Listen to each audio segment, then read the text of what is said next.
so unfortunately he will not be here today. But we want to welcome all of you. I want to thank the returning members of the panel that came back for another year or 2 years, and also thank the new members for committing to serve a term.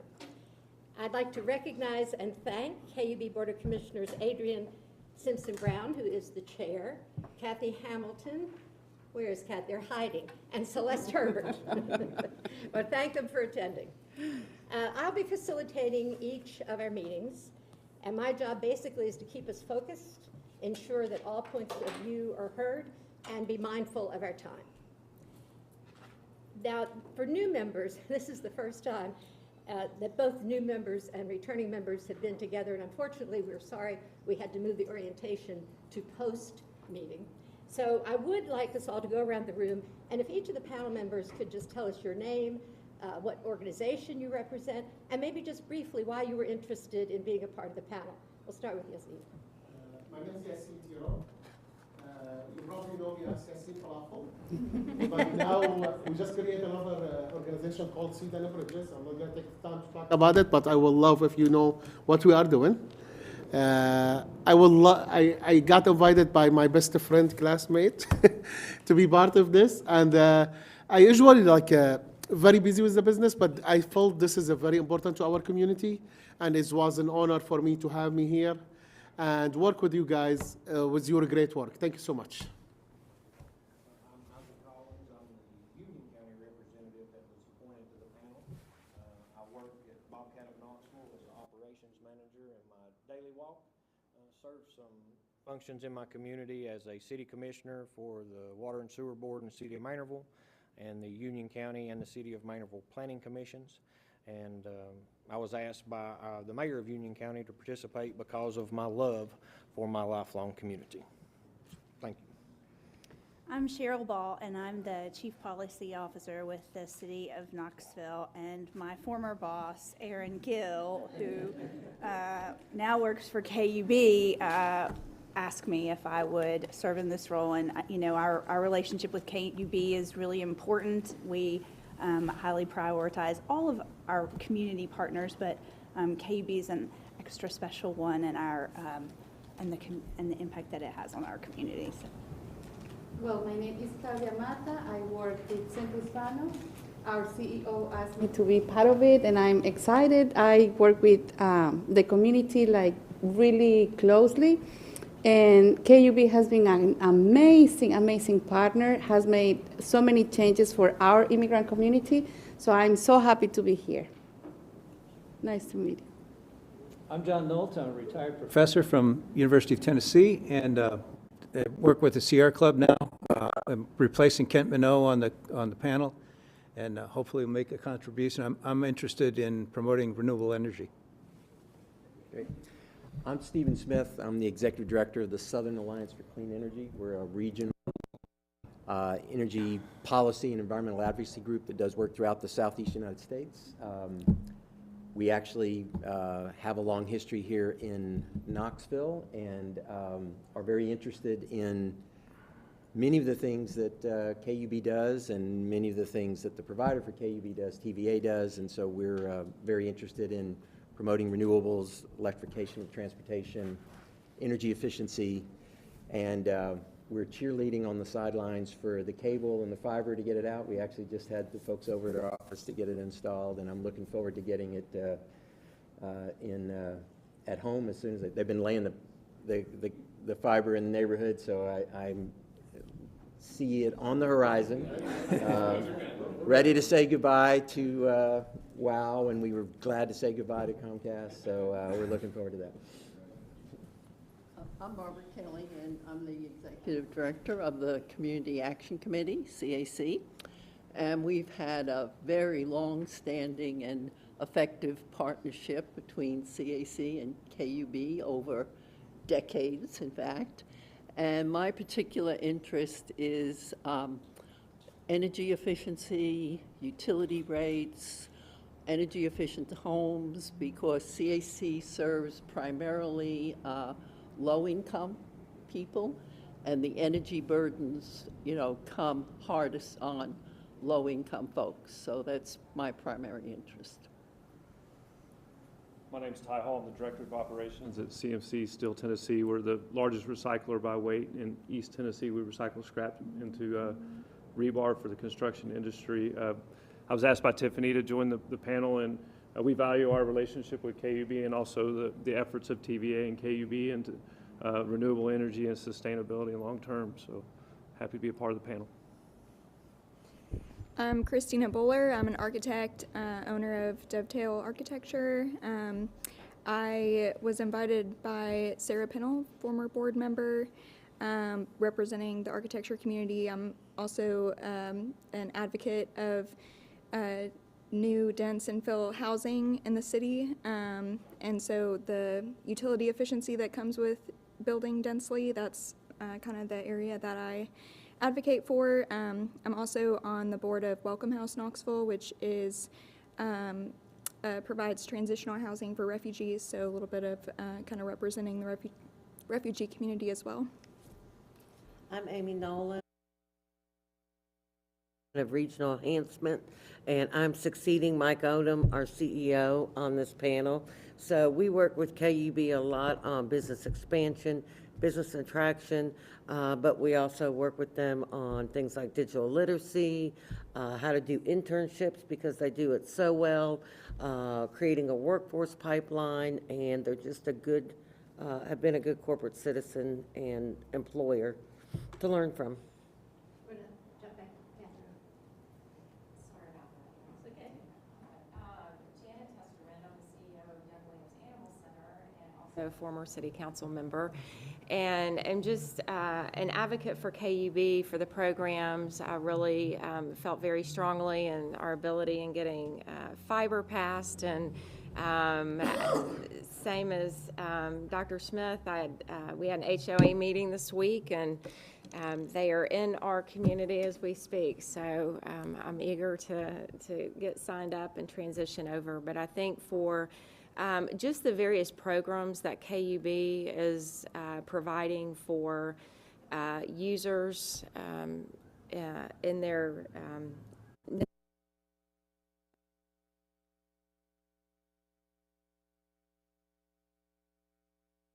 help, and we know a lot of people are struggling. So I think that what they're doing and the innovation that they're providing in this community is really is a great community partner. I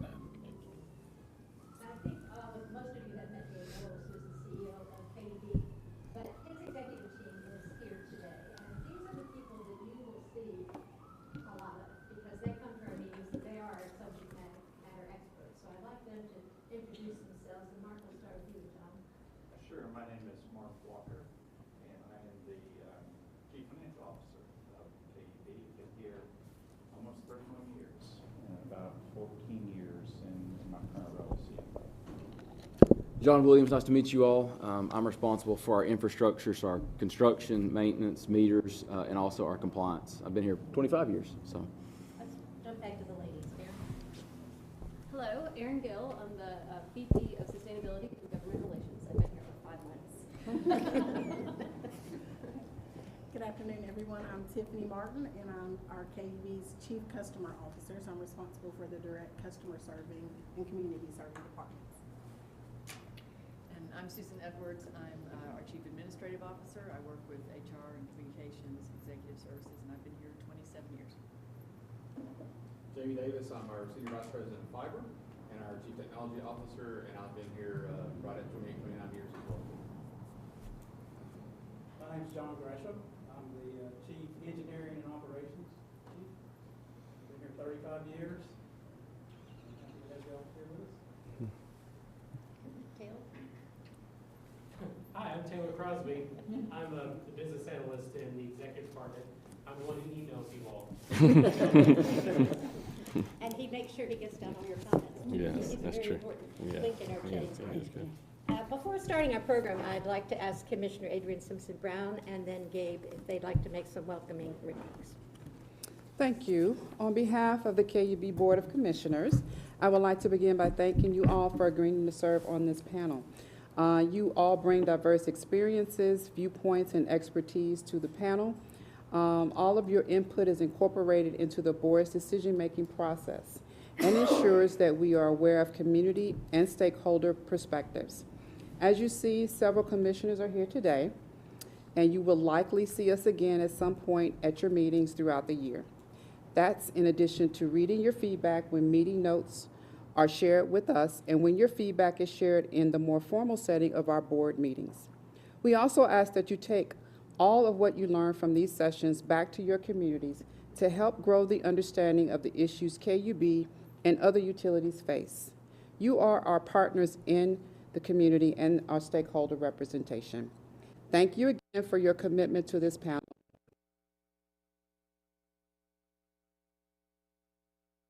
Thank you, Adrienne. I'll echo a little bit of what Adrienne and Dawn said. So thank you all for those coming back and being on this panel. Thank you all for those of you who are new on this panel. Appreciate that.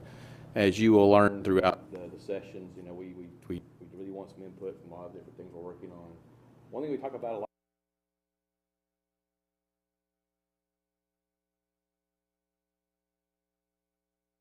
present four major buckets: community, our customers, our culture, and our coworkers.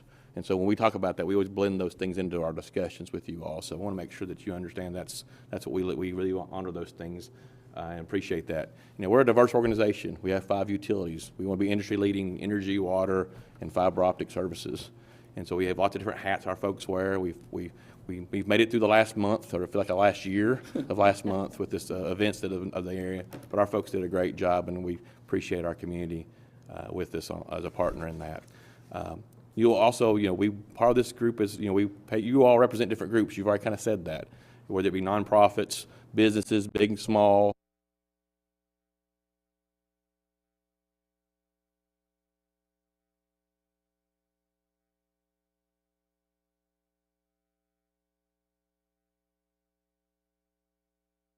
Need to do or are thinking about doing.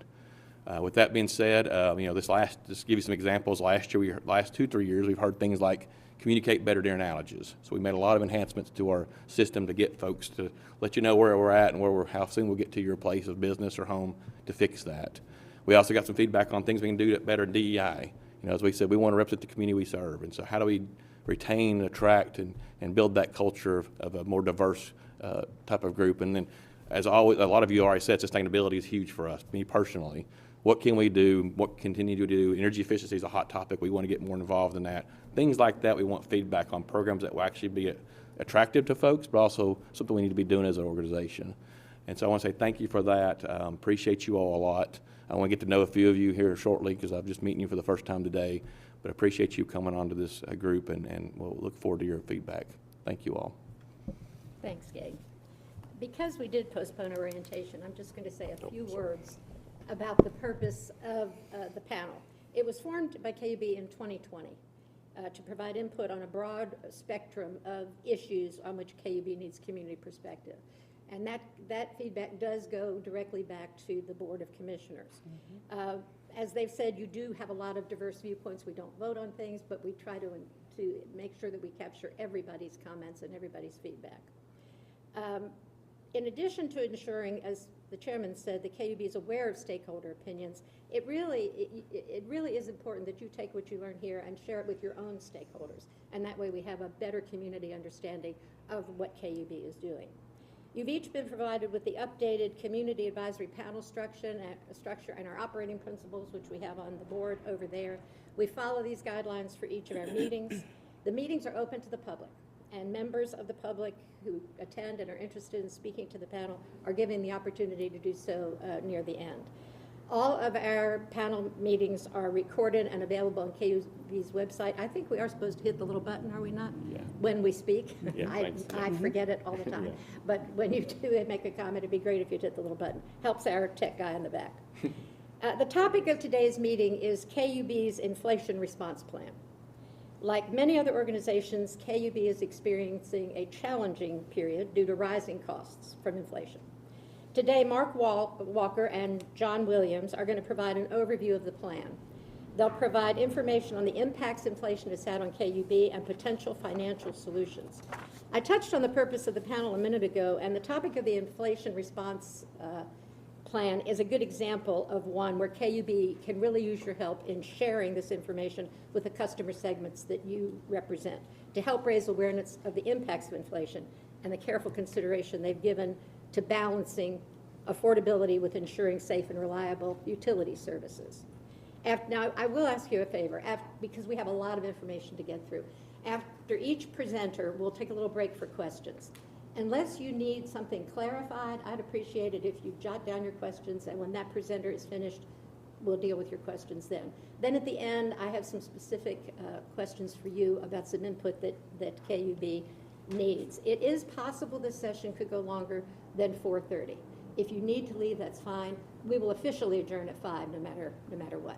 And you'll be able to email comments, send comments back if you need to, if you don't get a chance to think of things later. All right, I think I'm going to turn that over to John, who's going to start us off on the inflation response plan. Great. Well, thank you all for being here. Just a note, this really is a boiled-down version of about a 2-hour presentation on my side. I think Mark had about an hour at our November board workshop. So I've got to go super fast. If you've seen a local billboard about KUB fiber, it's bullet trains, cheetahs, KUB fiber. I'm not going that fast, but it's going to be fast, okay? So I will do my best to hit the highlights. I've got notes, not because I don't know what I'm talking about, but because I only want to hit a couple of key things on each slide to keep the pace, and we'll try our best to cover the main things that's up here today, which is really about that inflation response plan. I'll cover the first piece. Mark's going to cover the funding. Obviously, we'll have questions as we go. Before we get in, we didn't have a chance to do an orientation because of the weather. And that's unfortunate because a lot of what's in here today would make a whole lot more sense had we had the orientation ahead of time about our systems. So I'm going to touch on just a little bit of that. Gabe hit the blueprint high level, but you'll learn more about our blueprint, more about our systems in a session to come. Again, I'll try to scratch the surface just so you have an idea of some of the things I'm talking about from a word perspective. And then I also will touch on Century 2 just a little bit because some of the recommendations we have are related to Century 2, so it'd be nice to know what that is. So I'll cover that at the end. One thing I will try to just make a quick note on the blueprint. Gabe touched on the values. One of the things we take out of that is there's just a lot of balanced decisions that have to come from that. Safe, reliable, affordable utility services. So bringing all that into balance, I hope you find that true today in our recommendations, and that's obviously what we went to the board with.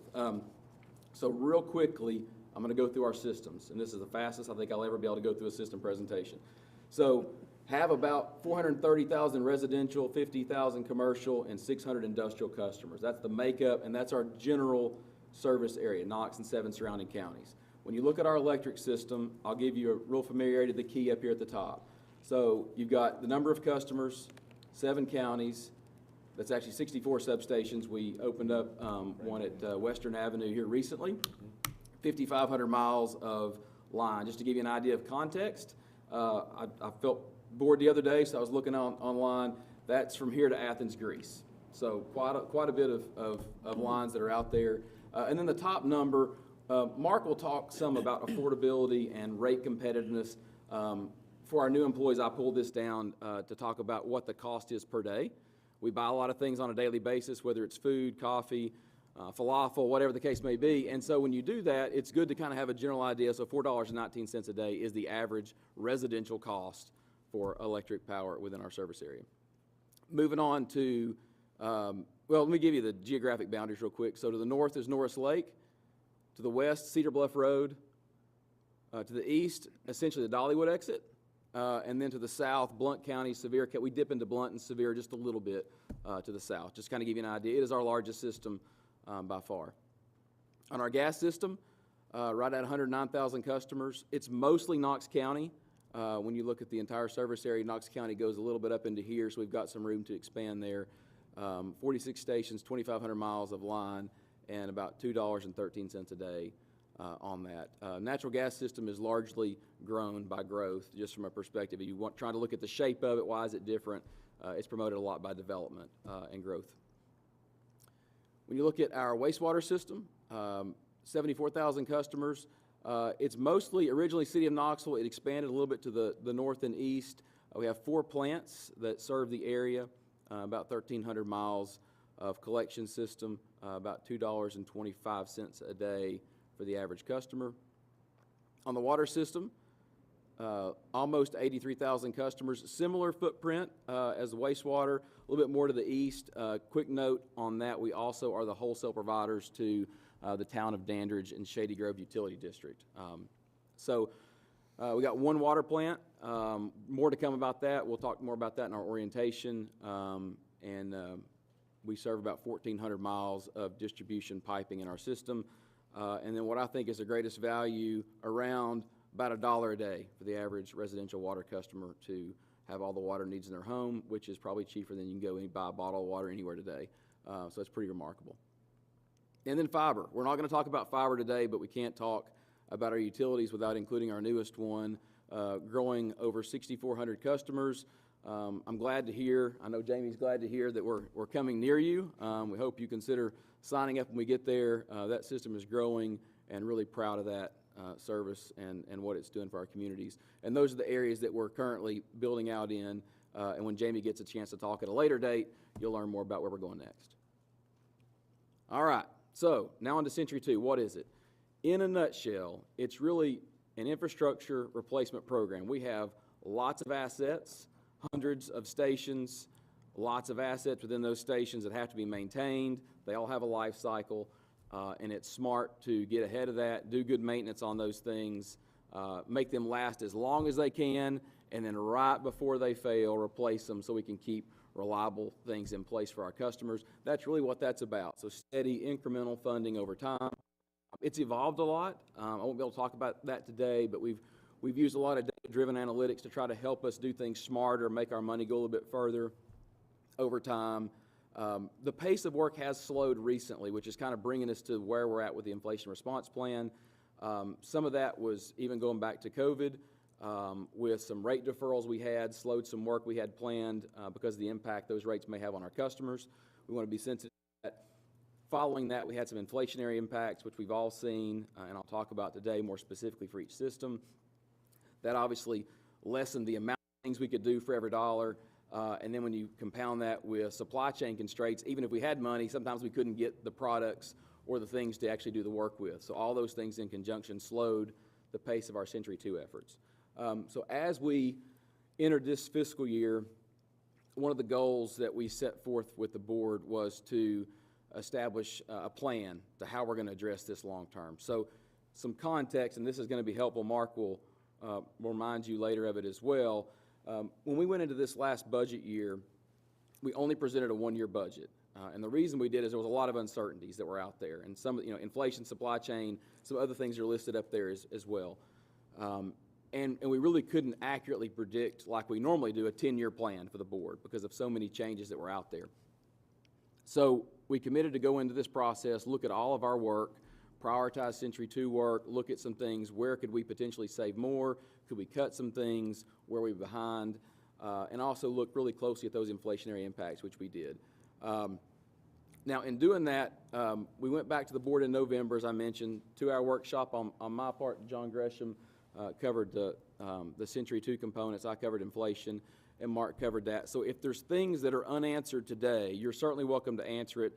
That's probably not on your top 10 list of things to view this weekend, but it is out there on the internet if you are interested in learning more about those, if you want to dig in a little deeper. We also made a presentation to the board in January that's there. In January, when we came back, we took the board's feedback on how we go about funding. So, for example, you'll hear today on the electric system and on the water system, we made the recommendation of fully funding some of the Century 2 work associated with that, but we felt like we could phase the gas and the wastewater work because of timing. Push it out just a little bit further, stretch some things to try to, again, lessen that rate burden, lessen the amount of work trying to put in that period of time. One thing that I want to mention as I get a drink of water here, funding options. We're presenting those, so a little context. First of all, we're currently in fiscal year 24. That's July through June is our fiscal year, and which we budget from. This is in the basis of 23 through 30. So last year through the plan, the reason we did that is because that is the last long-range plan we gave the board. So to be fair to them and trying to determine apples to apples comparison, what it was versus what it will be, we went with that period. So that's where the time period came from. We just didn't pull that out of air. but that's where it's coming from. So the numbers that I give you, I'll try to give you some on an annual basis, but if it's a bigger number, it's this 23 through 30 impact, and largely that was what Mark will talk from as well. All right. So the electric system. The slide that you'll see more about later, this is just a little bit more about where things are at. Again, I won't have a chance to go through that today, but as we get into electric, I'm going to cover for each system the same kind of things. Hit inflation, hit Century 2, and we'll kind of move forward with each of those. And I'll try to give you a couple of examples. I won't be able to go through everything.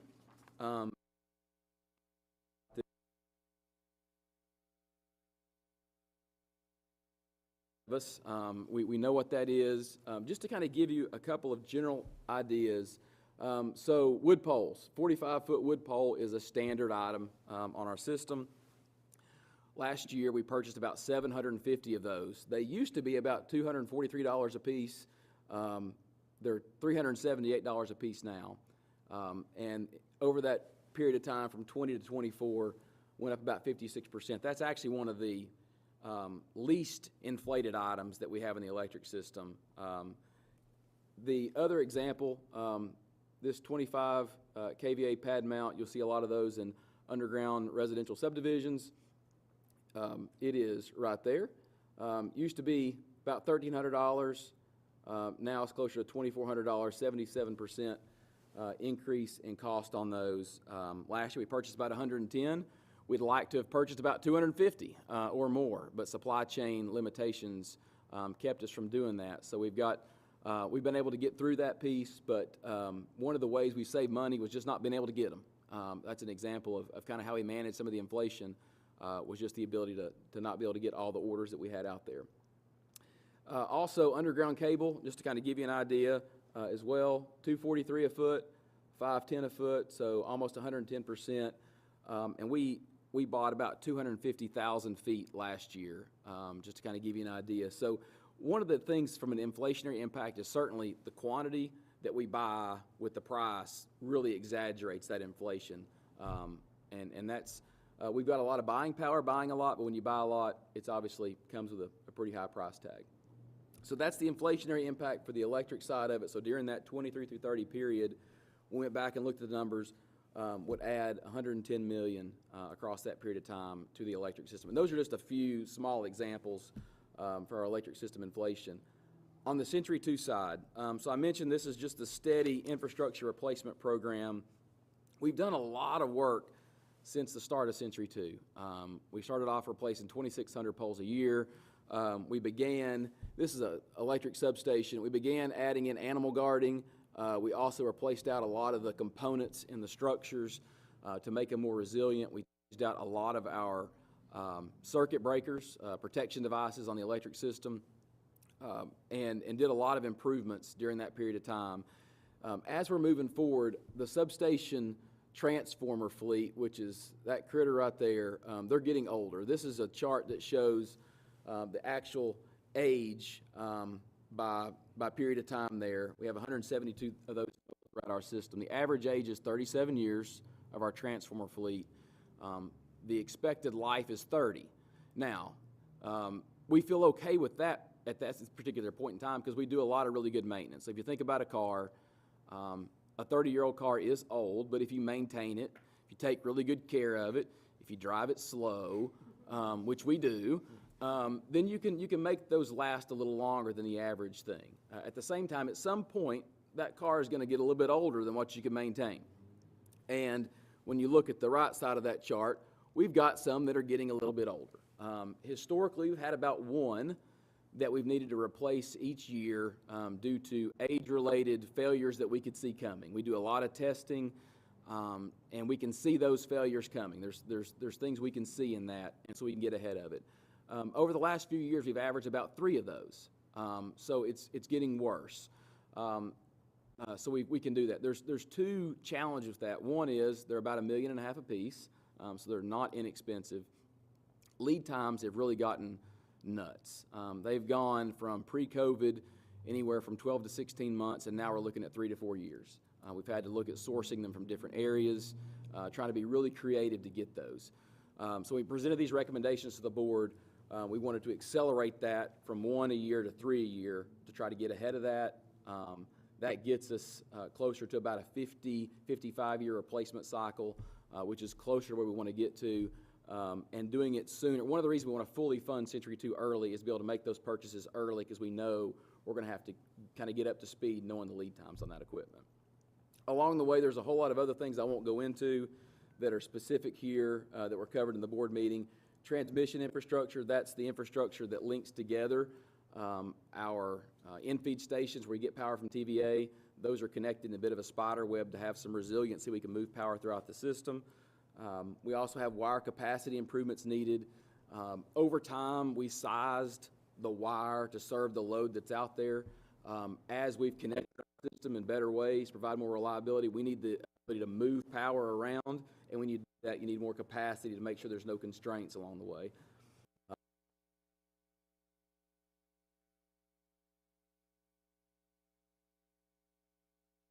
It's a simple math on it.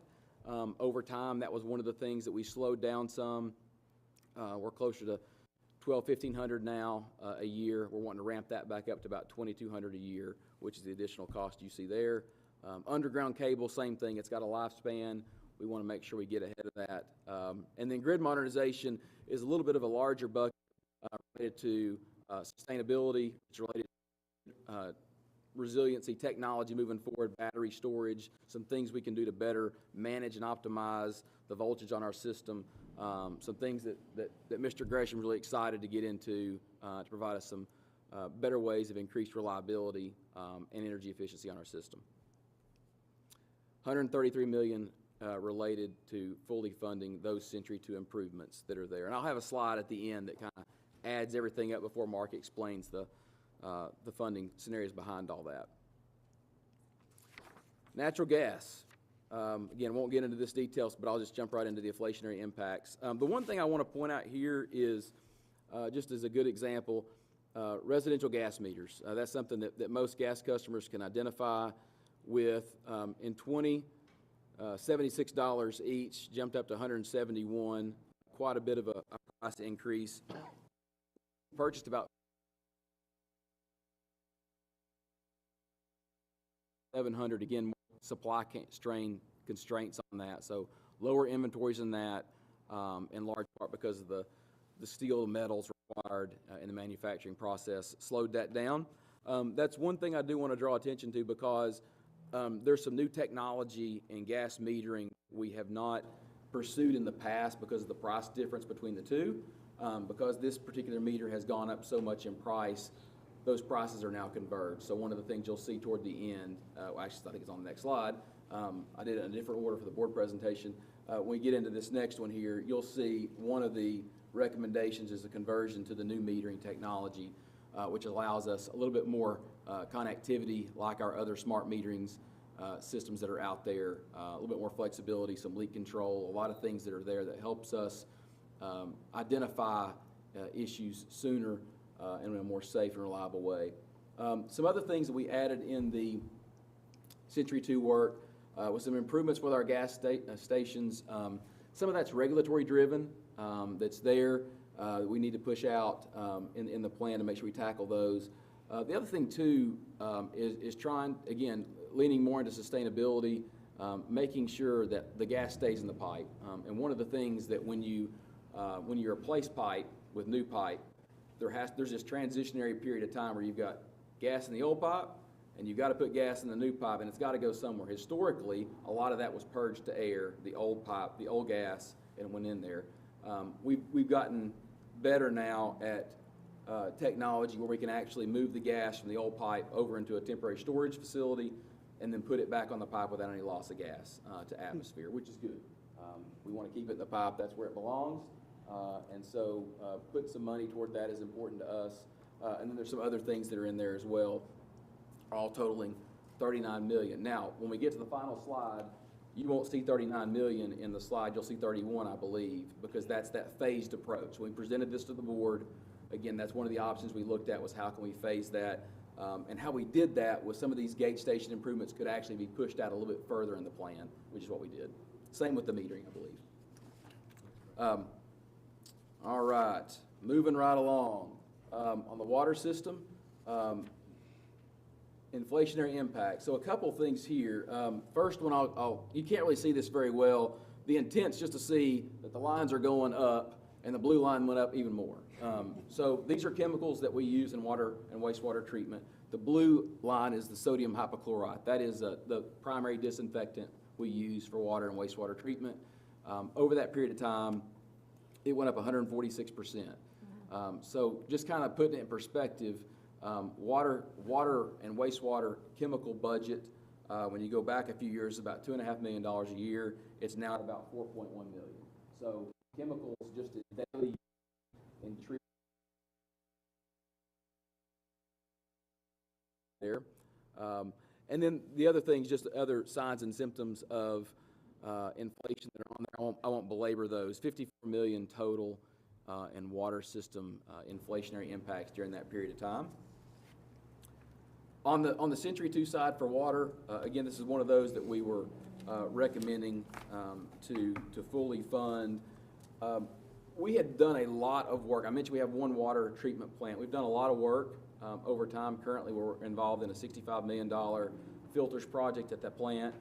The goal there is to basically have a second plant on the same property, provide some resiliency. There are parts and pieces of the original plant we cannot take out of service to do maintenance on. It's much like flying a plane. So we kind of have to take temporary plant outages to make that work happen. It's not ideal.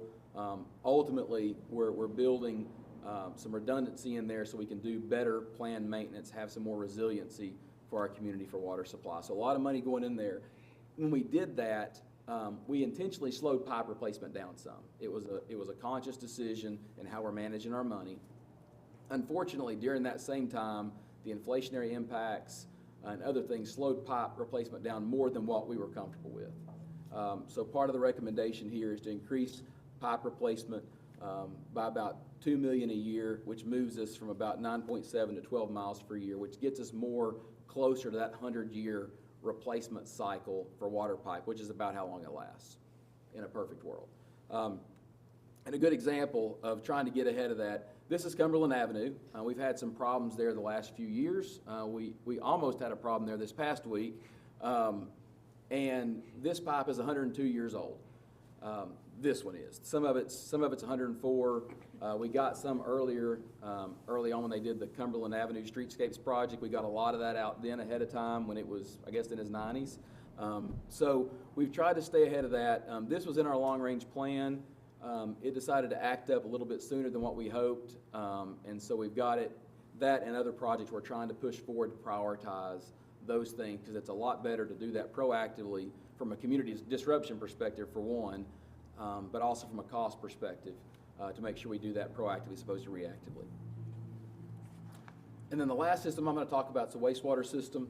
We've done a lot of work in this system. I think many of you may be familiar with the consent decree we have with the EPA, and all the work that we did. I think over $650 million worth of work on the wastewater system to try to avoid any overflows, make sure we've got the capacity to treat even the most significant of wet weather events.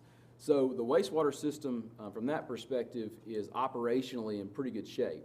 The one thing that we do have to work on is a few more pump station work that's out here.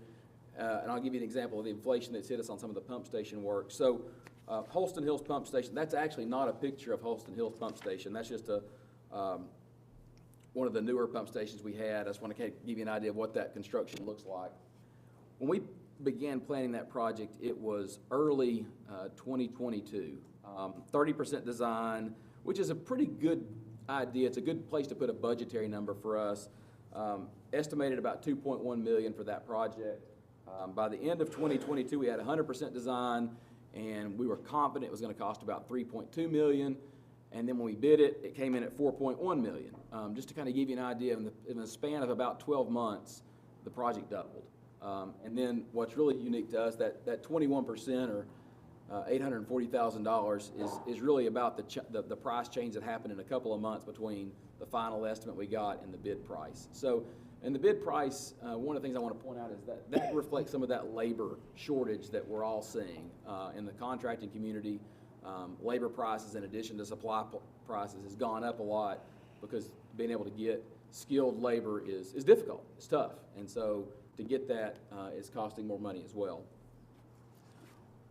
We didn't have a lot of requests for Century 2 improvements for the wastewater system from a system perspective, but there are some facilities things that have happened with the plants in particular that need some attention over time. We put so much money into storage tanks and pipes and actually the operational components of our plants. Some of the buildings, the roofs, some of the other components have not been able to be cared for as much as we want. We maintain them, but some of them just need to be replaced.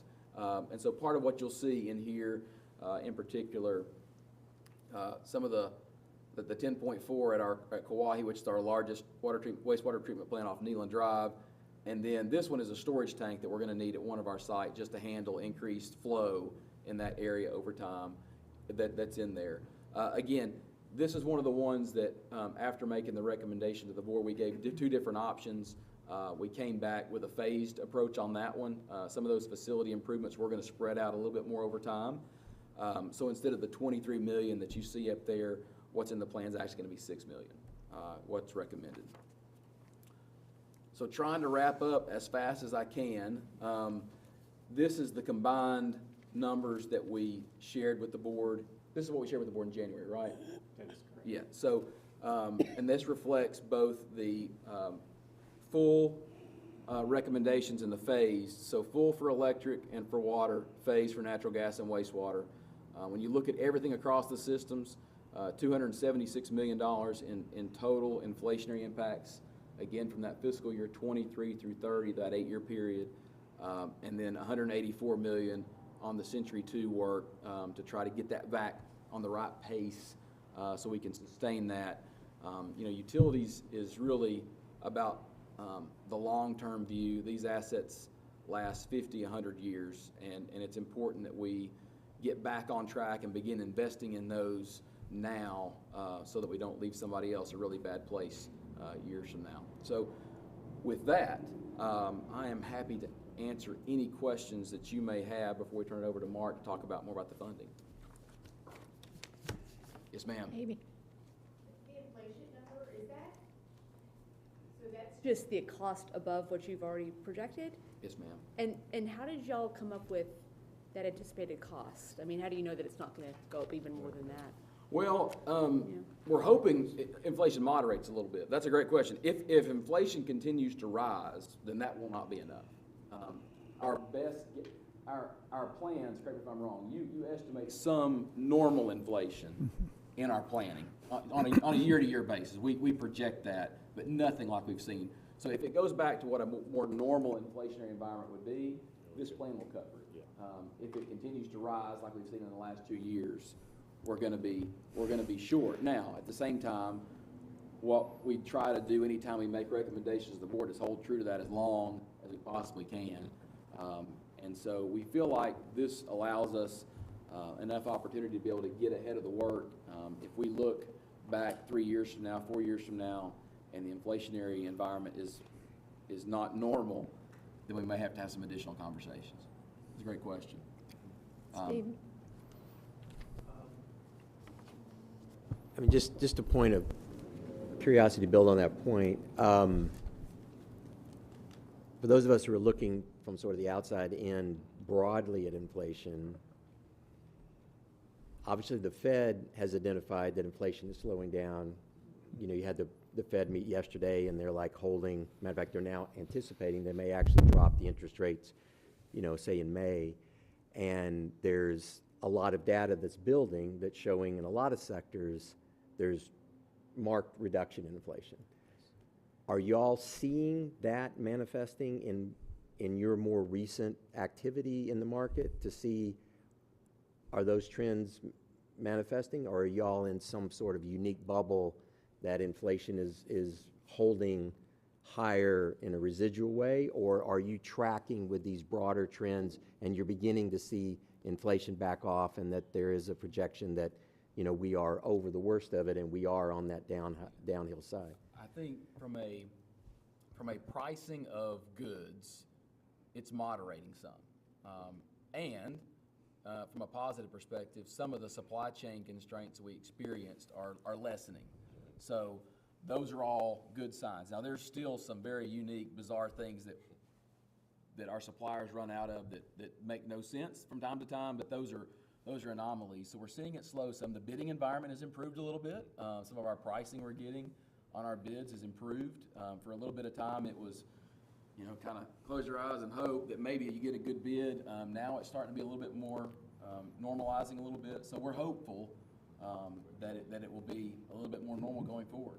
Well, I know with a lot of the supply chain issues, once we got through some of the stuff that was going on at the ports and all the other stuff that was COVID related, you actually begin to see prices starting to moderate.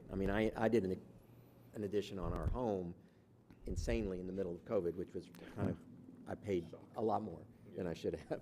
But on the other side of the slope, you started seeing timber prices and all lumber prices and everything coming down.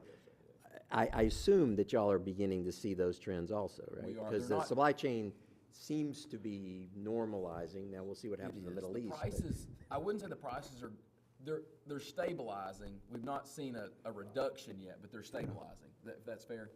Yeah, I think the way we look at it is almost a new baseline has been established for many of the goods and materials that we purchase. And the idea is, as opposed to, if we went from here to here, that then it's going to start to be more of the historic rate of growth of inflation as opposed, deflation. We would probably welcome that in many respects, but. Are there any other comments or questions before Mark makes his part of the presentation? Great. Well, apologize for the speed. Hopefully, when we get through the orientation piece, this will start to come together and we'll have a chance to dig in a little deeper on each of our systems. Thank you, though. Okay, thank you. By my look at the clock, I've got 1 hour and 9 minutes, so I'll try not to use that whole amount, though some may think that I would. Really what I want to talk about primarily is the funding of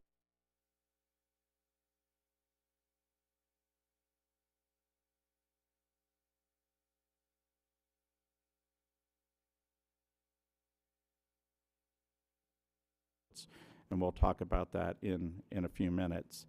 I really wanted to start out with some high-level slides, high-level information, sort of a brief finance orientation for you, which I think will hopefully help you understand some of the funding recommendations, funding proposals that we've made. So the first 2 bullets there are important, and maybe everyone already knows this, but I just want to emphasize the fact that KUB is a nonprofit entity. We are an independent agency of the city of Knoxville. We are tax exempt, and basically if you look at our income statement and see revenues to the extent they exceed expenses, those dollars are invested back into each of the utility systems. We do not have shareholders that we need to pay dividends to, anything like that. So that's just sort of a basic foundational point. Another one which is very important when you're looking at funding those types of costs, each of the utility systems is financially independent from the other. Sometimes we'll present information, sometimes we present financial information on a consolidated basis. But ultimately, each division must be self-supporting and stand alone. Each division has its own rates, its own budgets approved by the board, its own debt, and we'll talk about that as well. That varies in amount by system, and each has their own audits as well. So basically, that we think of KUB as one big entity, but from a financial perspective, we actually have 5 companies that ultimately must be self-supporting. To give a little bit of context as to the size, what our annual budget is for this fiscal year, it's $1.2 billion. And we'll look at it. The next slide, I'll break it down by cost component and see how it allocates across the various systems. About half of that $1.2 billion, a little less than half, goes to pay for what's called wholesale energy, what we purchase from TVA in electric power for resale to our electric system customers. TVA is a generation transmission company, and they have 153 local power companies in the TVA region that distributes that power to end-use customers. So a big portion of the budget goes for that. And then another portion, not as near as much as on the electric side, is what we purchase natural gas on the market and then pay interstate pipelines to transport that to Knoxville. So when you see that, that's about $555 million of that $1.2 billion budget. When we think in terms of funding, the majority of that on an annual basis comes from our system, our customers. The rates they pay, the bills they pay, that is really what you see on an annual funding basis. But we do use debt to help fund a portion of our utility system capital budgets each year. That's debt in the form of long-term, fixed-rate, revenue-backed bonds that each system has and must pay from their own revenues to pay the debt service back on that. And we have about $1.1 billion in outstanding debt in total as of the end of last fiscal year. And again, that's spread over the 4 systems. Wastewater has the largest with like $470 million, and electric is next, about $370 million. And we'll talk about where we see that going over the next several years, because obviously when we're looking at funding this $460 million, debt can be part of that equation. But we'll talk in more detail about that. And then I get kidded a lot about bond ratings and that we want to have as high ratings as possible, and you do. Our systems do reflect strong quality credit ratings. We are rated by Moody's, Investor Service, and Standard & Poor's. The higher the rating, the lower your borrowing cost, the less risk that the financial markets look at and say, if you have a AAA rating, then there is less chance you're ever going to default, so they'll accept a lower interest rate on the bonds when you sell them. So that is important. So to give some more context of that $1.2 billion budget, and just so you can see how that is allocated by cost, how that's allocated across the 5 utility systems. On the left-hand side, on the vertical side of the chart, you can see the major cost components. And then on horizontally, you see it broken down by division, and it all adds up to the $1.2 billion. So let's just take electric, for example, and you can see the total, $773 million of that $1.2 billion is for the electric division, which makes sense because it is our largest system. We have 220,000 electric system customers. It spans portions of 8 counties. So you would expect that to have the largest budget. But if you look at the top line, you can see that what we pay TVA, projected to pay TVA, or budgeted to pay TVA for the current fiscal year is $470 million. That's for the purchase of estimated 6 billion kilowatt hours of electric power to resale to our electric system customers. So 60% of the electric budget is just in that one line item for wholesale power cost. And then, as you might expect, given that it's the largest system, they have the largest O&M budget at $86 million, the largest capital budget at $150 million. And then as we go across, you can see the other systems. Gas had a $153 million budget, water $111, wastewater $132. Fiber, the newest division, has about a $30 million budget. Obviously, we're spending a lot of money to deploy the fiber network and to deploy services to the home, but those are classified as electric system assets. So a good portion of that $150 million electric capital budget is ongoing for the deployment of the fiber network and fiber services to the home as well. So if you're wondering, like, well, why is that so low? It is because a lot of the work those are electric system assets that enable us to provide fiber or broadband services. So just to, yes. Yes. Yes. And it has advantages for the electric system too, of course. Yes. Yes. And then I think just a couple other points here. on debt service payments. That's principal and interest on that $1.1 billion in outstanding bonds.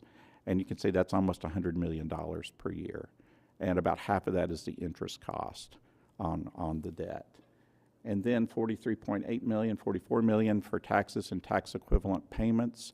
Even though we are a tax exempt entity, we do make what is called in lieu of tax payments to the taxing jurisdictions in which our utility systems are located. And that's about 36 million of the 44 million. Majority of that is going to be paid to the city of Knoxville, because that's where the majority of our assets lie. About 10 million or so to Knox County, and the remainder to the smaller taxing jurisdictions in which our electric system is located. But that just gives you some context of where does $1.2 billion go. So as we begin to transition into looking more at funding sources available to KUB, I did want to review with you really what our long-term financial strategy is, and John used the terminology balance, and that's why we approach funding our system assets, our programs, is due to a balanced funding approach. There's a graph on the right where you can see different inputs into our financial strategy, and that's really our various funding sources. Now, probably far and away, the largest of those are rates and also debt. Those are going to be your primary funding sources. But we also look at cost savings, doing things as efficiently as possible to be able to save money, which frees up funds to pay for other projects. We're also always on the look for grants. We have a grants planning team here at KUB. We meet every 2 weeks. And we have a number of irons in the fire, so to speak, and outstanding grants that we've applied for. Some of that could potentially change the funding recommendations that we'll show you here in a few minutes. So we're very active in that space. We've been awarded about $45 million over the past couple of years in grants. Some of that has already been received. Some of that goes to help fund the $460 million as well. So basically, I would describe it as a balanced funding approach. And we do, as you saw with the $1.1 billion in outstanding debt, debt is a factor, obviously a source of funding for our capital programs. And someone might ask, well, why do you use debt? And a couple of reasons. One is, as many of the assets that John described have very long, useful lives. Some pipe up to 100 years.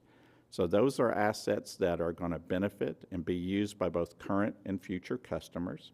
So we believe that it is appropriate for that cost to be shared by both current and future customers, and debt is a way to do that by issuing long-term bonds. Now, ultimately, it drives up the cost because you have an interest component, but it also spreads the cost of that asset or that portion of an asset over 30 years. So that also has a positive impact, if you want to call it positive, but it keeps rates lower than they otherwise would have been. A primary example of that was the consent decree on the wastewater system. When we came up, we were spending we had an annual capital budget on wastewater of about $12 million per year prior to the consent decree. 2 years later, it was at $60 to $70 million per year. So if we had a philosophy of, well, we're not going to use debt, and all we're just going to do is based on system revenues, the rate increases that we would have needed are almost incomprehensible to be able to generate that type of funding in such a short period of time. So we relied pretty heavily on debt. We still had some sizable rate increases to help fund the beginning and the ongoing for those capital improvements under the CD, but we really needed. Otherwise, especially any residential, even our commercial industrial customers, well, we're going to raise rates 300% to help doing that, and that's just not feasible. So debt does play a key role in helping to fund capital assets. So been long-winded here, but the financial strategy is really a balanced approach with the aim of keeping our rates as competitive and affordable as possible. and also maintaining the financial soundness of each of our utility systems as well. And we have a bunch of key performance indicators and targets that we look at that we won't go into detail today that help us gauge the financial soundness of each utility system. So a key part, you see the bullet that says long-term, we want our debt to go down over time. And that is more of a long-term goal. It actually stretches beyond this 8-year period. But when we get to talking about the funding recommendations, that's why you're going to see in part that the amount of debt that we're proposing to use is not that significant an amount on that, because we have maximum debt thresholds, targets over time, and we're already pretty close in our projections to those targets before you layered on the $460 million. And we'll talk a little bit more about that. And then, of course, we always want to maintain high-quality bond ratings. But so a little bit of history here on debt, and it speaks to sort of what I told you about the wastewater system. But you go back to this chart, starts at 2003 and goes through 2023. So if you look at 2003, and there's bar chart, different colors for the systems. Wastewater's green, water's blue, yellow's gas, red's electric. We had just over $200 million in outstanding debt in 2003. And for wastewater, it was like $39 million. Water was like $30 million. Electric had the largest amount. But you can see about 2006, look over about 4 years to the right, and that's when the consent decree hits, and that's where you begin to see that green bar really begin to rise dramatically over time. And then once we began our Century 2 infrastructure programs for electric and water and gas around 2012, you can see those debt levels begin to rise as well, particularly for electric and water. So we've gone from a point of where we had about $200 million in debt 20 years ago to $1.1 billion. And that's a pretty significant percentage increase on that. It's going to actually go up more. When we look over this 8-year period to 2030, we'll probably end around $1.2 billion in outstanding debt. But a lot of that was already planned to be issued before along came the IRP. In our plans, all combined, we had $525 million in new debt to be sold over that period of time. And that took us very close to those maximum thresholds. So there wasn't a lot of available debt capacity to help fund the $460 million. Does that make sense, or is this everybody? What is the metric that you use to determine the maximum debt you're willing to Yes, they're absolute numbers, Stephen. So by 2030, for electric, we want to have no more than $500 million in outstanding debt. For water, it's $235 million. For gas, it's $50 million. And for wastewater, it's $425 million. Based on a percentage of each of the utility services? Yeah, we look at debt. Ratios as well on that, but in part, it is based on the fact when we do comparisons. What the rating agencies tell us is you have above average debt profiles. So when we've done comparisons, benchmarking with our peer utilities, and just look at debt per customer, we're pretty far off the charts compared to a Memphis, a Nashville on the electric side and all. And so with the interest costs, what we didn't talk about, that there's over $500 million in outstanding interest with that $1.1 billion in outstanding debt.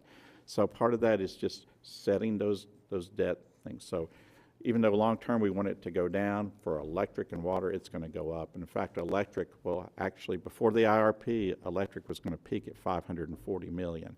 And part of that was to help fund the deployment of the fiber network as well. So, good question. So let's talk about rates for a moment. This chart shows for each of the utility services a residential rate comparison, and we have different benchmark groups for each of the 4 utilities. I think the key point here is that we believe that we are in a competitive range for each of our services. You may see when we're the blue bar on each of the 4, The position might be different, but in general, it's in a competitive range. So let's take electric, for example, on that. We compare our residential electric rates with the other largest local power companies in the Tennessee Valley. So you see abbreviations there, but HU is Huntsville Utilities in Alabama. MLGW is Memphis. EPB is Electric Power Board of Chattanooga, so that's Chattanooga. You see MTE, that's Middle Tennessee Electric. They are the largest electric cooperative in the valley. And then you see Volunteer Energy, North Georgia, other electric cooperatives, and then NES is Nashville. So that's our peer group of comparison. So for this period of time, which was for the 12 months ending June of 2023, our average residential electric bill was $128. And that translates to about the $4.20 per day that John talked about earlier. So how does that compare with the others? Well, you see, it's not a wide range of difference. The two that are before us, North Georgia, Volunteer, EPB, they're all in the $125, $127 range. So again, it's competitiveness. If you just looked at the position and say, well, you're 7 of 8, so really are you competitive? But when you look at the absolute numbers, I would argue that we are. So that's electric, and you can see similar for gas, water, and wastewater. Again, different positioning, but on water and wastewater, we compare to the local utility districts that surround us. And for water, you can see we're close, you know, just the $1 a day at a $30 average monthly bill. Wastewater, we're higher.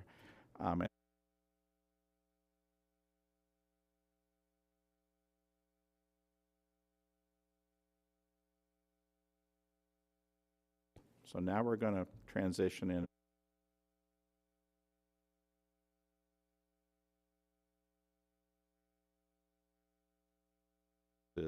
Inflation's had a significant impact, $276 million over this 8-year period. That's added cost to our long-range plan. Year 2.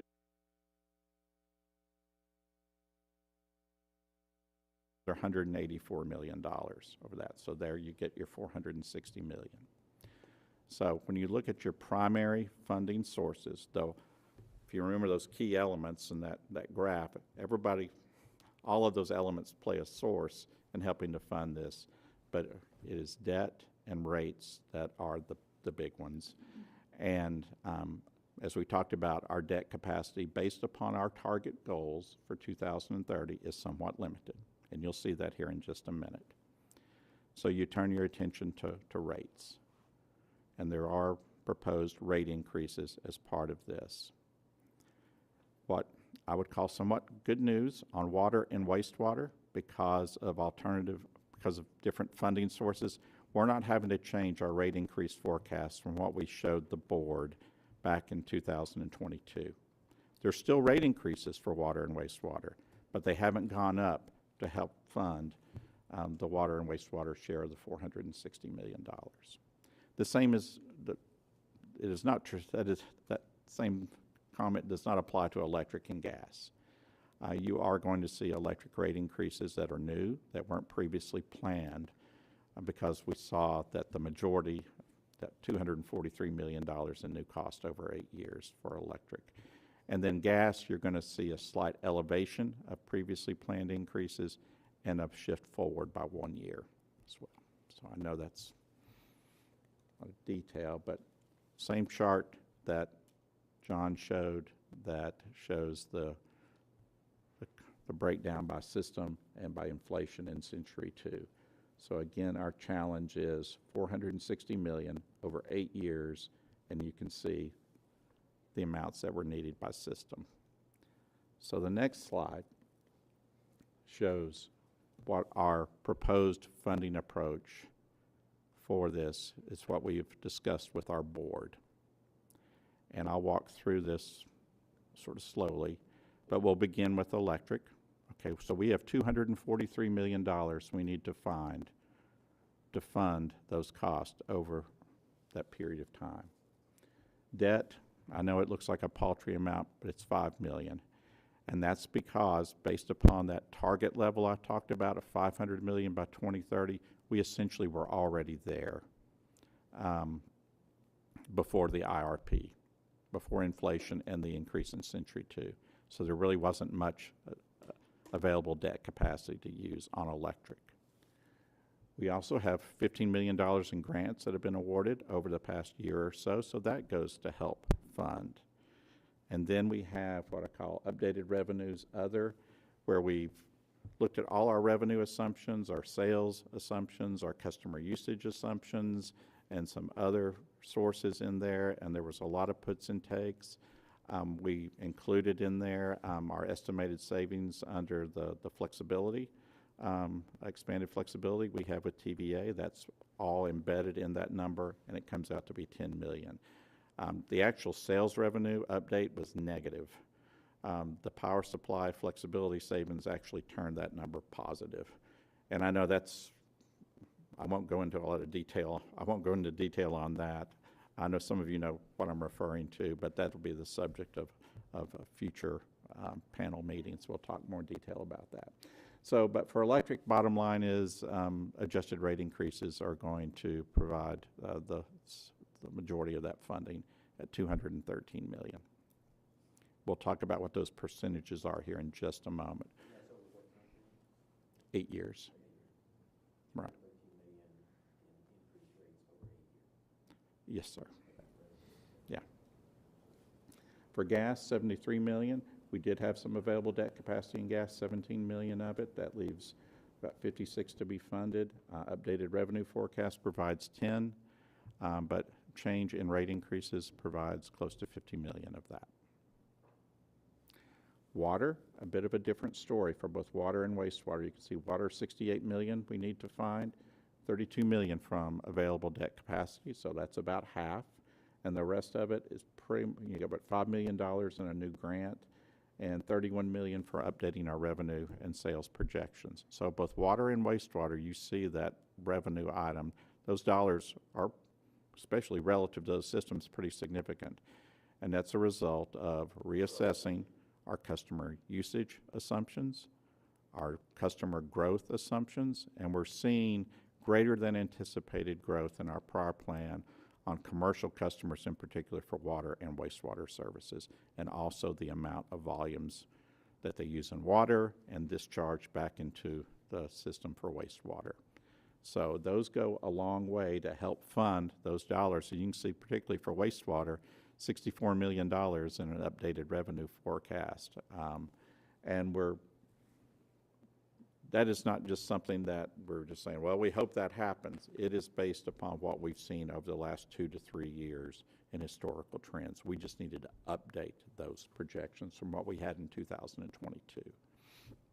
So I guess the somewhat good news is we didn't have to change our projected rate increases for water and wastewater to help fund that, like we did in electric and gas.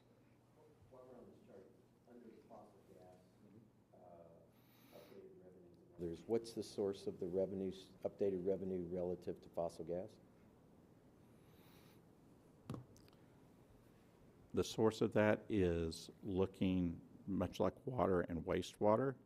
When we're looking at our customer usage assumptions and our customer growth assumptions, they were both, I can't remember all the details, Stephen, but like the customer growth assumption was elevated from what we'd previously anticipated based upon recent data. And that's where that primarily comes from. Yes, yes, sir. Above and beyond what we had previously anticipated. Okay. Any questions on that? The next slide goes, I know I'm supposed to wait on questions, but the next slide will show the actual percentages of what we have currently proposed to the board. So let's look at the top table. And you see a 4% electric rate increase in our FY25, 3% FY26, 1% FY27. And let me explain on this.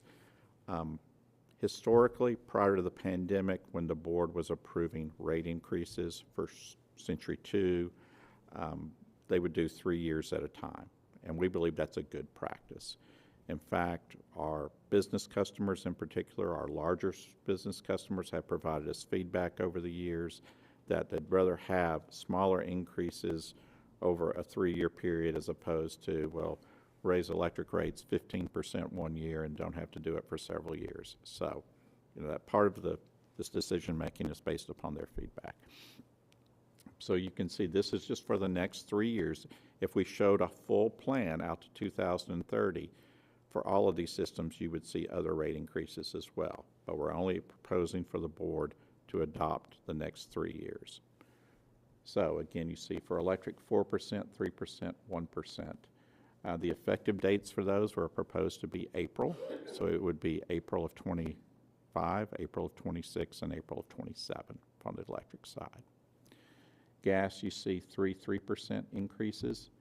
Those would go into effect in October of 24, 25, and 26, so a little bit sooner than the electric rate increases. And the electric and gas are highlighted in green just to distinguish the fact that those are the ones that changed from our last long-range plan that we talked to the board about in 2022. Water and wastewater have no highlight, they're just gray because those are the exact same levels. So the IRP for inflation and for Century 2 did not change the previously planned water and wastewater rate increases, which we've talked about. So those are the percentages. The bottom table shows the projected monthly bill impacts for the average residential customer of those rate increases. And you can see what those values are. Is there a rationale for limiting 4% on the electric versus what you have on the fossil gas is levelized across all 3 years? When you're looking at the timing of the cost impacts, I ran countless scenarios on this, but yes, the rate increase, the first rate increase needed to be higher. Okay. To mitigate that or to change that, then some of the $243 million, and a big part of that's inflation you can't do anything about. And even some of these Century 2 programs for electric don't actually start for a couple of years, so you'd have to even shove them back even further on that. So inflation makes a big difference on that, Stephen. Yes, sir. Increase in other companies? Yeah, that is a very good question, and we don't have a slide for it here, but we have looked at that. And for instance, basically we're seeing, in particular, we looked on electric, those peer utilities are having increases.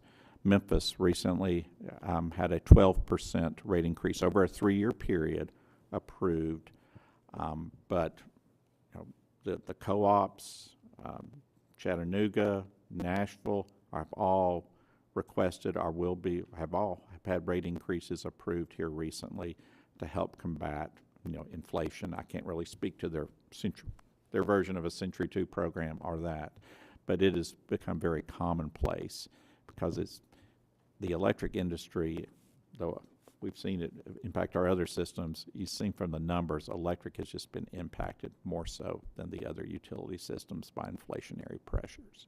So yes, our peers are doing that.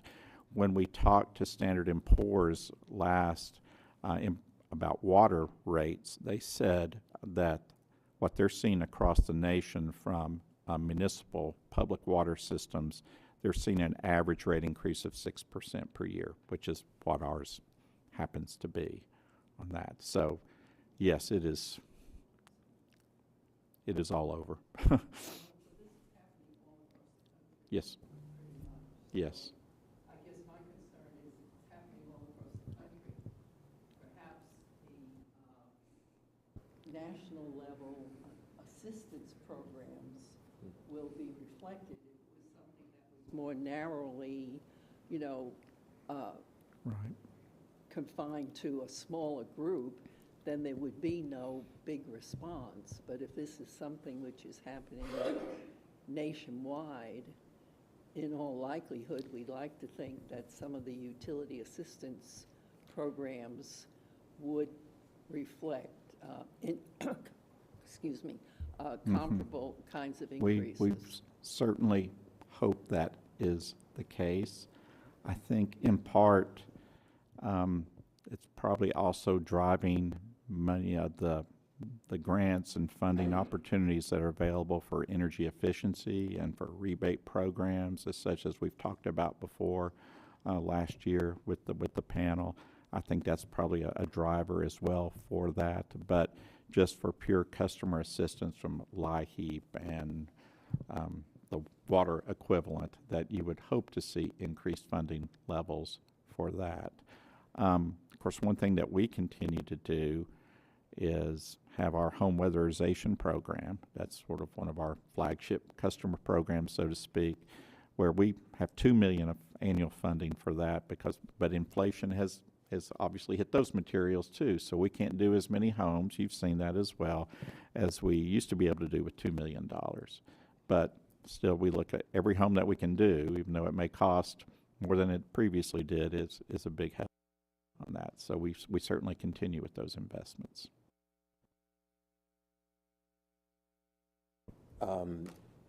I know that TVA makes that determination every August about what they're going to do, but have they given any insight to the LPCs about whether there should be any base rate increase on the horizon? Because that gets layered on top of this. You are correct. And yes, we expect it to come. In what time period? October of 24. Okay.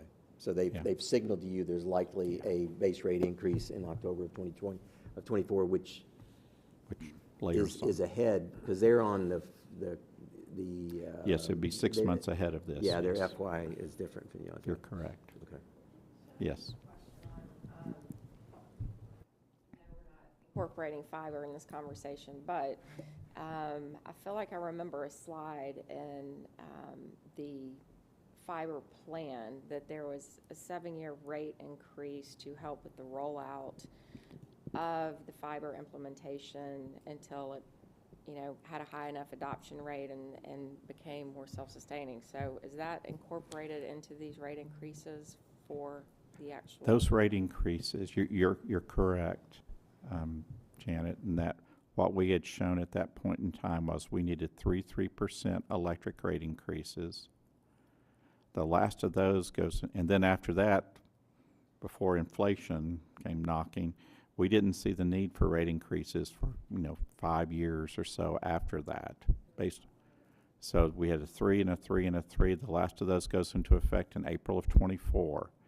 But those speak to funding other expenditures than this, and that they'll all be into effect by the time you get to the next electric rate increase. What inflation, and then our commitment to Century 2 and resuming some of our Century 2 programs at previous levels adds that $243 million. So those 3% that were approved back in 2021, those don't speak to that.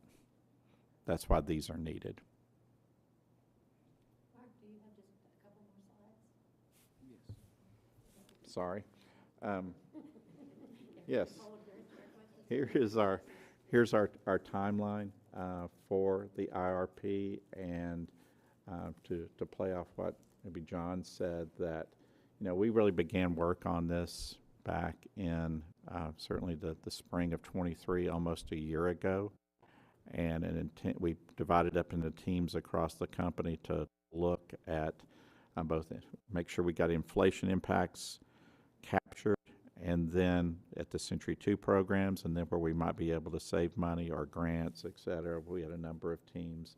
That culminated in a 3-hour workshop with the board in November of 2023, where we provided this somewhat on a preliminary basis. They provided feedback to us. We came back with a presentation in January, just a few weeks ago, that basically said, based on what we know right now and hearing your feedback, this is what we're preparing to propose in the spring.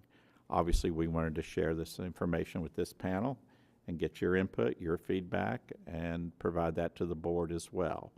So then the next step would be in April, we would come back to our board, have another financial workshop, and make our final recommendation. And if that was accepted, they would vote on that at the May and June board meetings. And with respect to the rate increases that we've talked about, also approving the FY25 budget and FY25 debt issues. Now, one thing that I'll probably jinx ourselves by saying it, we do have a large gas system grant pending, and if we were to get that, that significantly changes this right here for the gas system. But hopefully I didn't jinx it. We're supposed to know sometime in March about that. But so that's why, looking for these grant opportunities, those, if you get, they're large enough, they can be game changers for you. And we've got still pending on electric for grants as well. So that is my segment. I'll be happy to answer any other questions. Yes, Amy? So aside from the increases in your regular cost of business, I mean, your engineers cost more now. Right. Your own utilities, health insurance, all that stuff. Are you just absorbing that through your growth in revenues? It's in there. It's in there.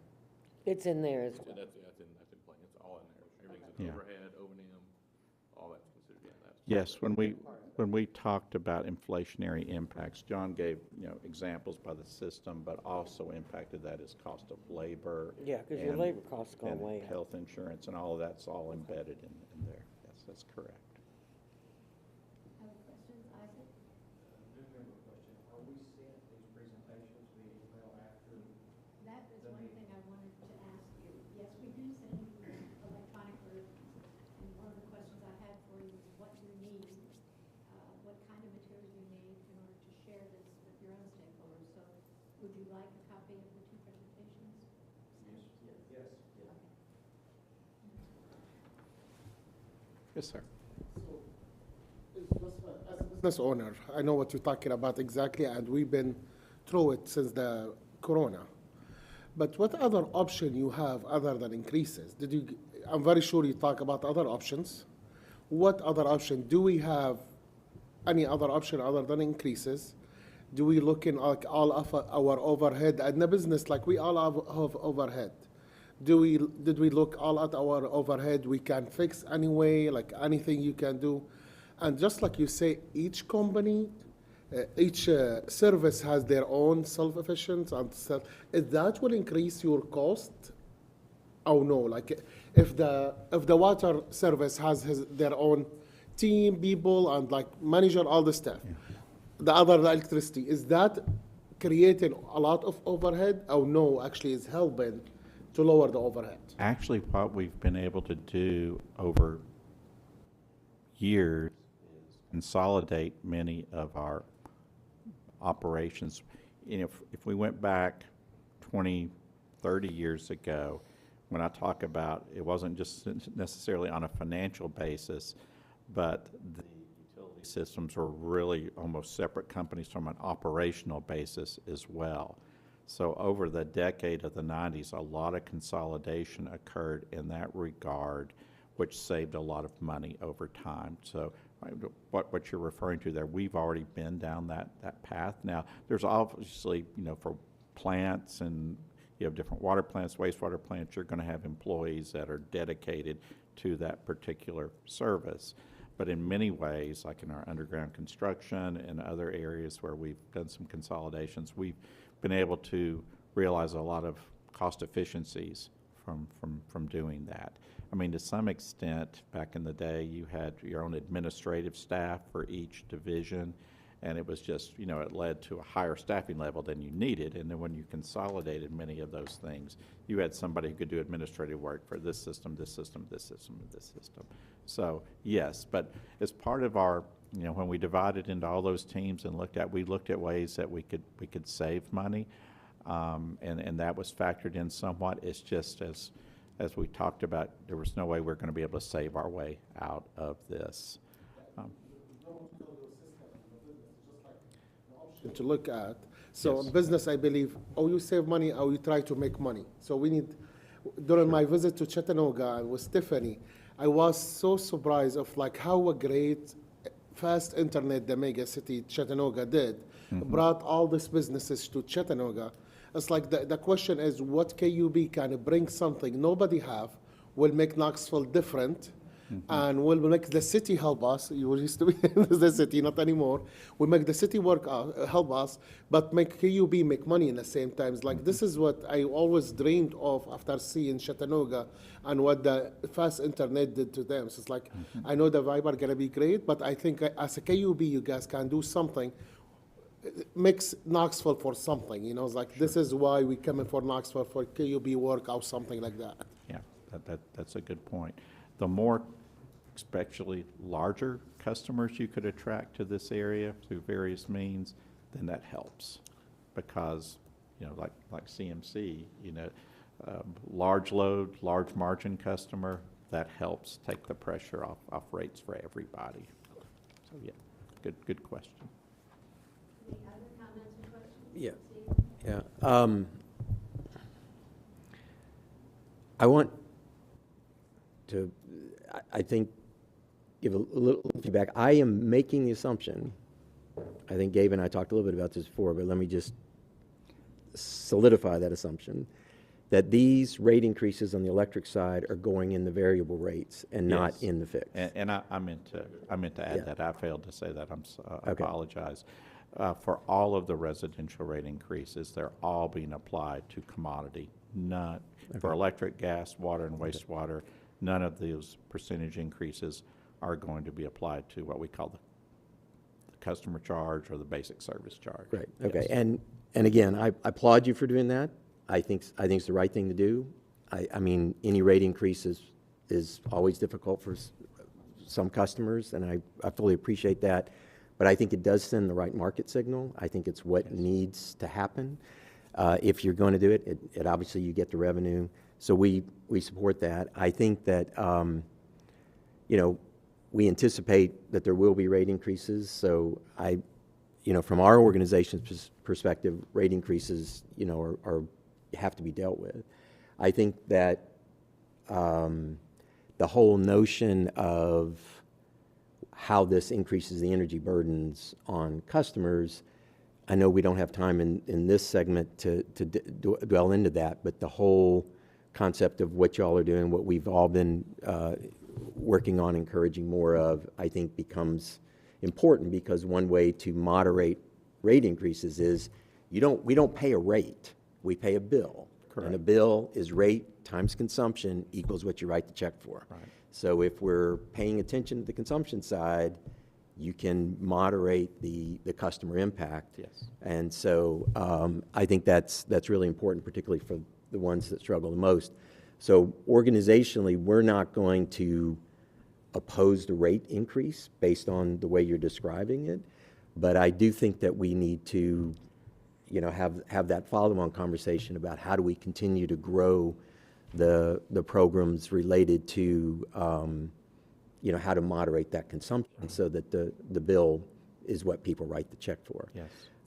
So, yeah, I just wanted to give that feedback. It makes those other programs, you know, whether it's weatherization, energy fit, whatever, it makes them all the more important. Yeah.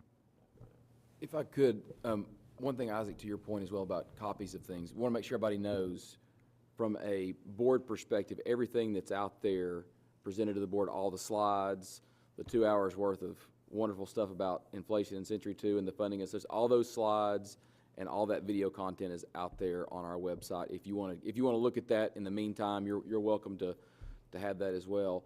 And then I didn't want to interrupt you, but you seem to your question about. Let me give you an example of cost savings and also the benefit of the community. On the cost saving sides, one of the things we looked at was how we handle scrap as part of, and recycling as part of this whole process. Years ago, we had people in our storerooms that we bring materials back in, they would take bolts off of things, and we would reuse a lot of that stuff over a period of time because the recycling market was better. We got away from that and recycled more. Now that the supply chain is what it is, the price of those goods are high, we're now reevaluating that whole process to determine, is it better to have somebody taking bolts off and cleaning things again versus recycling because of the cost things. That's one of the things we're looking at, trying to save money. It's incremental, small in the whole scheme of things, but it's meaningful. from an economic perspective, obviously fiber's huge, and we're super excited about that. But even things like investing in our water system, we had a customer relocate as part of their business, expand part of their business here years ago for Fresenius Medical Supplies because of the quality and the reliability of our water. That's jobs, that's things local to the area. And then some of the work that we're doing on the electric side, just for reliability, leveraging fiber. So much in new business now is related on incredible reliability needs. People working from home, also just the sensitivity of electrical equipment in businesses today requires incredible reliability. So trying to invest in that technology, give customers the highest reliable systems possible, gives them more confidence when they're choosing between Knoxville or another city or growing their business here. I know the Chamber sees that all the time, but I know we try to make sure that our systems are industry leading. I think you see that in our blueprint, so that people want to be here and have confidence in the utilities that, to a large degree, help drive their business. That's a great question.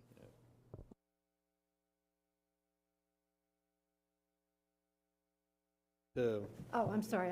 If we were to summarize to a residential customer in my community then, so they're looking at a 4% in April of 24? April of 25. 25. Then 3 in April of 26, 1 in April of 27. And do you mind elaborating on the increase you spoke about from TVA? Well, they don't have any control over what TVA does, but, you know, you've got to anticipate that TVA is going to layer what their rate increases on, and KUB just passes those through.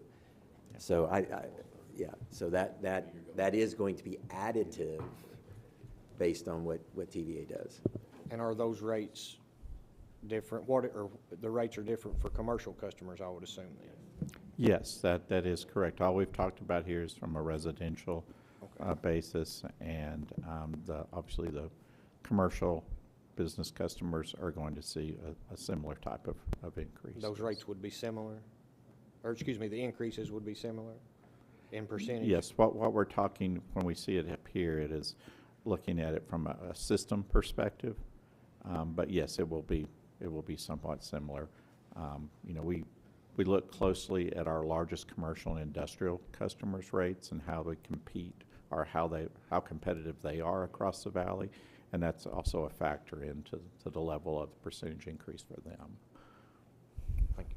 Isaac, you mentioned getting back to your customers or people in your community.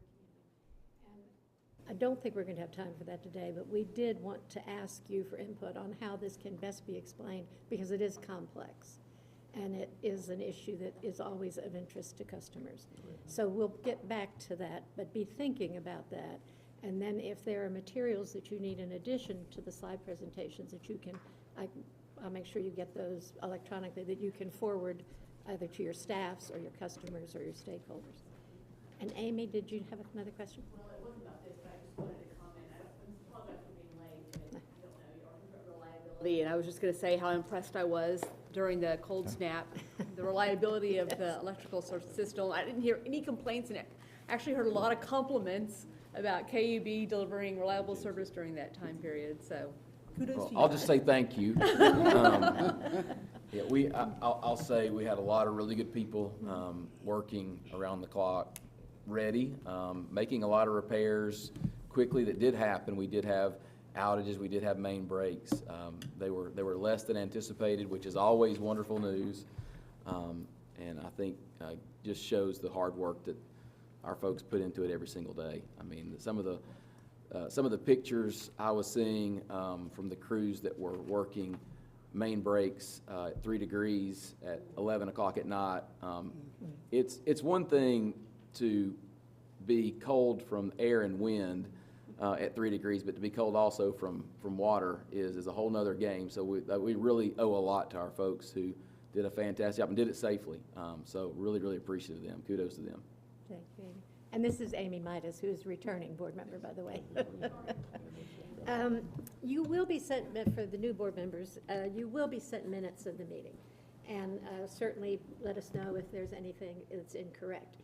If you think of other comments or questions you'd like to make, please email those. You can email them to Taylor, and it's taylor.crosby@kub.org. And all of your comments, anything you emailed to him or anything you said today, is going to be shared with the Board of Commissioners at their March meeting. Your next meeting, other than orientation for the new members, the next CAP meeting is April the 4th. At that meeting, we're going to host guest presenters from TVA. And they're going to share information about energy efficiency and programs that are offered to KUB's customers through a partnership with TVA. The topic of energy efficiency, we spent a lot of time on that last year. Some of you were particularly interested in TVA's role in this, and so this program is in response to the interest that you expressed. Stephen. Is there going to be a point at which you're going to allow this group to begin to direct some of the agenda that y'all are presenting so that we can actually have a more interactive, definition of sort of some of the conversations that we'll be having at some point in the future? Yeah, in fact, we're going to talk with the new folks about issues that are, which we did with you when you were new, issues that are of interest to their stakeholders. And we can begin to build some agendas around those. Okay, but I mean, in dialogue with all of us, you can do it one-on-one, is it? No, that will be with everyone at orientation, and then if you have some additional ones, other than what you talked about the last time, just let us know. Okay, and you'll share those as you're building them out so you can get feedback from folks? Yes. Yeah, okay, thank you. Pardon? Yeah, I had a question. First of all, hats off to the KUB team to help us get through last week. It was phenomenal effort. Just wanted to echo that as well. My understanding of the conversation today, and it's just, I guess, for my own clarification, I'm assuming some capacity and sustainability costs are baked into this, but this was mainly a reliability, sustain what you currently have. Is that correct? Or how much of this is growth in capacity, growth in sustainability and renewable energy? It's mostly upgrading existing systems. Growth is generally funded by development and those sort of things. So the majority of the Century 2 work and all those sort of things is all upgrading, hardening, and then leaning into technology to support the systems we have in place today. Okay, thank you. But I will add to that. So when we replace it, though, usually it's a bigger or so you get more capacity by default. So you're kind of doing both simultaneously. Yeah. Any other questions? I apologize for missing you, Ty. Any other questions or comments? Well, this is a good meeting. We enjoyed seeing everyone, and we will see some of you on the 27th and some of you and the rest of you on April the 4th. We are adjourned. Yeah, I'm going home.